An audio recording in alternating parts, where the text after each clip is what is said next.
फतेह सिंह 1700 से 1705 सिख धर्म के 10वें गुरु गोबिंद सिंह के सबसे छोटे पुत्र थे। उनके जीवन और उनके बलिदान ने सिख धर्म के इतिहास में एक महत्वपूर्ण स्थान प्राप्त किया। उनकी वीरता और बलिदान ने सिखों को प्रेरित किया और उनके जीवन की गाथा सिख समुदाय के लिए एक अमूल्य धरोहर है। इस लेख में हम फतेह सिंह के जीवन, उनके कार्यों और उनके ऐतिहासिक महत्व पर विस्तार से चर्चा करेंगे। प्रारंभिक जीवन, जन्म और परिवार। फतेह सिंह का जन्म 28 दिसंबर 1700 को सिख धर्म के 10वें गुरु गोबिंद सिंह और माता गुजरी के घर हुआ था। वे गुरु गोबिंद सिंह के 4 पुत्रों में सबसे छोटे थे। उनके परिवार का धार्मिक और राजनीतिक महत्व सिख धर्म के इतिहास में अत्यधिक था। फतेह सिंह का जन्म एक ऐसे परिवार में हुआ जिसने सिख धर्म और उसकी रक्षा के लिए कई बलिदान किए थे। बचपन।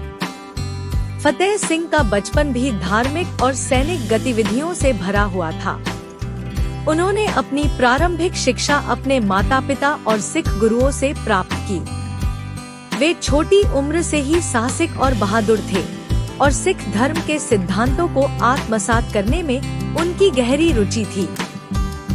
गुरु गोबिंद सिंह का उत्तराधिकारी। गुरु गोबिंद सिंह के नेतृत्व में फतेह सिंह ने गुरु गोबिंद सिंह के नेतृत्व में सिख धर्म के सैन्य और धार्मिक कार्यों में भाग लिया। गुरु गोबिंद सिंह ने अपने 4 पुत्रों को धर्म की रक्षा और समाज की सेवा के लिए तैयार किया। फतेह सिंह को भी इस कार्य में भाग लेने का अवसर मिला और उन्होंने अपने छोटे उम्र के बावजूद वीरता और समर्पण का प्रदर्शन किया। सैन्य प्रशिक्षण। फतेह सिंह ने युद्ध और सैन्य प्रशिक्षण की शुरुआत बहुत ही कम उम्र में की। गुरु गोबिंद सिंह ने उन्हें और उनके भाइयों को युद्ध की कला और आत्मरक्षा के तरीकों में प्रशिक्षित किया। फतेह सिंह ने इस प्रशिक्षण को ग्रहण किया और सिख धर्म की रक्षा के लिए अपने जीवन को समर्पित किया। महत्वपूर्ण संघर्ष और युद्ध। सतीरी और मच्छीवाड़ा का युद्ध। फतेह सिंह के जीवन में एक महत्वपूर्ण घटना सतीरी और मच्छीवाड़ा का युद्ध था। इस युद्ध में जब मुगलों ने सिखों पर अत्याचार बढ़ाया, फतेह सिंह ने अपने भाइयों और सिख सेनाओं के साथ मिलकर मुगलों का सामना किया। इस संघर्ष में फतेह सिंह ने अपनी वीरता और बहादुरी का प्रदर्शन किया और सिखों की स्थिति को मजबूत किया।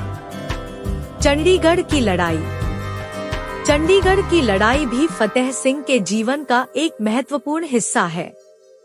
इस लड़ाई में उन्होंने सिख सेनाओं का नेतृत्व किया और मुगलों के खिलाफ संघर्ष किया। इस संघर्ष ने सिख धर्म को एक नई दिशा दी और सिखों को अन्याय और उत्पीड़न के खिलाफ संघर्ष करने की प्रेरणा दी। बलिदान और शहादत। साहिबजादे की शहादत। फतेह सिंह की शहादत सिख धर्म के इतिहास में एक महत्वपूर्ण घटना है। 1705 में जब मुगलों ने सिखों पर अत्याचार बढ़ाया और गुरु गोबिंद सिंह की सेना को घेर लिया, फतेह सिंह और उनके भाइयों ने धर्म की रक्षा के लिए संघर्ष किया। मुगल आक्रमणकारियों ने गुरु गोबिंद सिंह के परिवार को कैद कर लिया और अत्याचार किए। फतेह सिंह और उनके भाइयों ने धर्म की रक्षा के लिए और अपने पिता की रक्षा के लिए बलिदान देने का निर्णय लिया। बलिदान की घटना। फतेह सिंह और उनके भाइयों ने अपने बलिदान के लिए मुगलों के सामने डटकर खड़ा हुआ। उन्होंने अपने धर्म और अपने पिता के लिए अंतिम सांस तक संघर्ष किया। उनकी शहादत ने सिख समुदाय को एक नई दिशा दी और सिख धर्म की रक्षा के लिए प्रेरित किया। महत्वपूर्ण घटनाएं और संघर्ष। गुरु गोबिंद सिंह और माता साहिब देवी के जीवन में सिख धर्म को कई महत्वपूर्ण संघर्षों का सामना करना पड़ा। जब मुगलों ने सिखों पर अत्याचार बढ़ाया, माता साहिब देवी ने धर्म की रक्षा के लिए संघर्ष किया। उन्होंने गुरु गोबिंद सिंह की धर्म की रक्षा के लिए कई महत्वपूर्ण कार्य किए और सिख धर्म को एक नई दिशा दी। सतीरी और मच्छीवाड़ा का युद्ध भी माता साहिब देवी के जीवन का एक महत्वपूर्ण हिस्सा था। इस युद्ध में जब मुगलों ने सिखों पर अत्याचार बढ़ाया, माता साहिब देवी ने धर्म की रक्षा के लिए संघर्ष किया और सिख सेनाओं का समर्थन किया। उन्होंने इस संघर्ष में महत्वपूर्ण भूमिका निभाई और सिख धर्म की स्थिति को मजबूत किया। सिख परिवार की शहादत। माता साहिब देवी ने अपने परिवार की शहादत के समय भी महत्वपूर्ण भूमिका निभाई। जब गुरु गोबिंद सिंह के पुत्रों को शहीद किया गया, माता साहिब देवी ने अपने परिवार की शहादत के बाद सिख धर्म को एक नई दिशा दी। उनकी शहादत ने सिख धर्म के अनुयायियों को संघर्ष और बलिदान की प्रेरणा दी और सिख धर्म को एक नई ऊर्जा प्रदान की।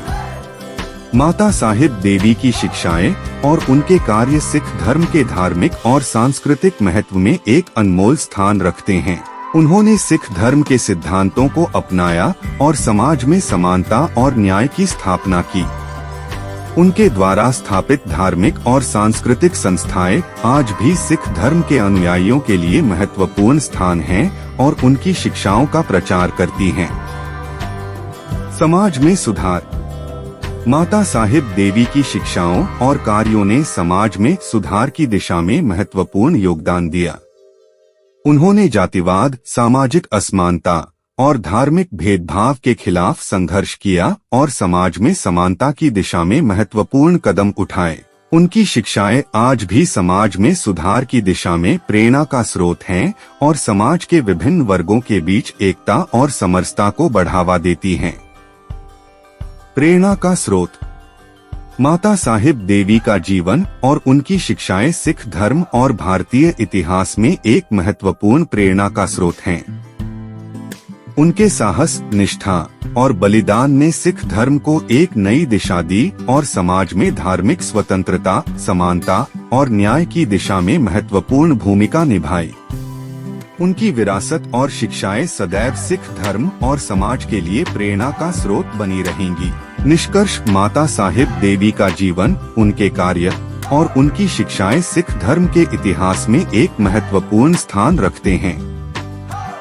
उन्होंने सिख धर्म की रक्षा के लिए अपने जीवन का बलिदान किया और समाज में समानता, न्याय और धार्मिक स्वतंत्रता की दिशा में महत्वपूर्ण योगदान दिया।